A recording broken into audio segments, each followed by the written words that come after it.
పిల్లల కోసం ట్రై చేస్తున్నప్పుడు ఫీమేల్ పార్ట్నర్లో హెచ్ఎస్జీ టెస్ట్ అనేది చేస్తాం. సో హెచ్ఎస్జీ అనే టెస్ట్ చేసినప్పుడు దాంట్లో ట్యూబ్స్ కనుక మూసుకుపోయినాయి, బ్లాక్ ఉంది అని చెప్పి వస్తే ఖచ్చితంగా ఐవీఎఫ్ ప్రాసెసే చేయించుకోవాల్సి వస్తుందా, ఇంకా ఏమైనా ఆప్షన్స్ ఉన్నాయా, ట్యూబ్స్ ఓపెన్ చేసుకునే మార్గం ఏమైనా ఉందా అనే దాని గురించి ఈరోజు మనం డిస్కస్ చేద్దాం.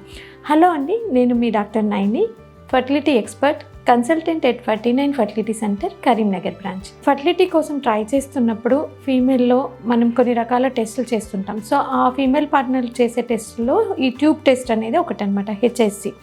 సో ఇది చాలా కామన్గా చేసే టెస్ట్ అనమాట. ఎక్స్రే అంటే గర్భసంచి లోపలికి ఒక చిన్న డై పంపించి అది ఆ డై అనేది ట్యూబ్స్ నుండి బయటకు వస్తుందా లేదా అనేది ఎక్స్రే ద్వారా చూడడం అనమాట. సో చాలాసార్లు ఈ టెస్ట్ అనేది చాలా సెన్సిటివ్, అంటే చాలాసార్లు ట్యూబ్స్ బ్లాక్ ఏమన్నా ఉంది అని అంటే అది డిటెక్ట్ చేస్తుంది. అంటే దాని సెన్సిటివిటీ ఆల్మోస్ట్ మనకి 50 to 98% వరకే అది డిటెక్ట్ చేయగలదు అనమాట, ట్యూబ్స్లో బ్లాక్స్ అనేవి ఉంటే. కానీ అందులో బ్లాక్ ఉంది అని రిపోర్ట్ వస్తే అది 100% బ్లాక్ ఉన్నట్టు కూడా కాదనమాట. కొన్నిసార్లు అంటే దాని స్పెసిఫిసిటీ కంపారిటివ్లీ లో, అంటే ఆల్మోస్ట్ ఒక 80% వరకే స్పెసిఫిసిటీ ఉంటుంది. అంటే ఇప్పుడు దాంట్లో మనకి రిపోర్ట్లో ట్యూబ్స్ బ్లాక్ ఉంది అని వస్తే 100% బ్లాక్ ఉన్నట్టు కాదు. కన్ఫర్మేటరీగా మనం నిజంగానే బ్లాక్ ఉందా లేదా తెలుసుకోవాలి అంటే మనం ఫర్దర్ కన్ఫర్మేటరీ టెస్ట్ లాప్రోస్కోపీ అనేది చేసుకోవాల్సి ఉంటుంది.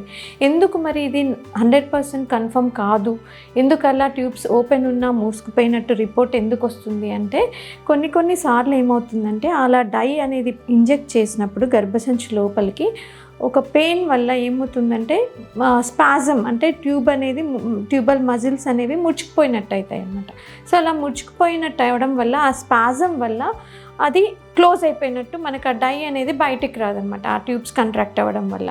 సో అలా బయటికి రాకపోతే మనం ఏమనుకుంటాము, అది ట్యూబ్స్ మూసుకుపోయినాయి అని రిపోర్ట్లో మనకి అలాగే వస్తుంది కాబట్టి ట్యూబ్ మూసుకుపోయిందేమో అని అనుకుంటాం. కానీ అది కొన్నిసార్లు నిజమైన బ్లాక్ కాకపోవచ్చు, స్పాజమ్ వల్ల మూసుకుపోయి కూడా ఉండొచ్చు అనమాట. సో అలా అది నిజంగా బ్లాక్ ఉందా లేదా ఇలా పెయిన్ వల్ల ముడుచుకుపోయిందా అనేది మనకి కన్ఫర్మేటెడ్గా మనకి హెచ్ఎస్జీలో తెలియదు అనమాట. సో మోస్ట్ కామన్గా ఈ ట్యూబ్స్ బ్లాక్ అనేవి మనకి రకరకాల ఇన్ఫెక్షన్స్ వల్ల వస్తాయి. మోస్ట్గా క్లమీడియా కానీ ట్యూబర్క్లోసిస్ కానీ ఇలాంటి ఇన్ఫెక్షన్స్ వల్ల వస్తాయి. సో మరి ఇలా బ్లాక్ అని వచ్చినప్పుడు ఖచ్చితంగా వాళ్ళు నెక్స్ట్ ప్లాన్ ఏం చేసుకోవాలి, ఎందుకంటే ఫర్టిలైజేషన్ అనేది జరిగేది ట్యూబ్లో, అంటే ఎగ్ అండ్ స్పర్మ్ కలిసి పిండం తయారయ్యేది ట్యూబ్లో. ఆ ట్యూబ్ ఫంక్షన్ అనేది చాలా చాలా ఇంపార్టెంట్ అన్నట్టు ప్రెగ్నెన్సీ రావడానికి. సో ఈ ట్యూబ్ ఫంక్షన్ అనేది కరెక్ట్గా లేకపోతే ప్రెగ్నెన్సీ రాదు. సో మరి ఈ ట్యూబ్స్ మూసుకుపోయినట్టు, ట్యూబ్ బ్లాక్ ఉన్నట్టు అయితే మనకు అక్కడ ఎగ్ ట్రాన్స్పోర్ట్ అవ్వదు, తర్వాత పిండం అనేది తయారవ్వదు, స్పర్మ్స్ ట్రాన్స్పోర్ట్ కాదు, మళ్ళీ ఎంబ్రియో కూడా గర్భసంచిలోకి వెళ్ళదు. సో ఈ ఫంక్షన్ మొత్తం దెబ్బతింటుంది. సో దానివల్ల ప్రెగ్నెన్సీ రాదు. సో మరి మనకి రిపోర్ట్లో బ్లాక్ అని వస్తే నెక్స్ట్ స్టెప్ ఏంటి, ఐవీఎఫ్ ప్రాసెస్కే వెళ్ళాలా, దాన్ని ఓపెన్ చేసే అవకాశం ఏమైనా ఉంటుందా?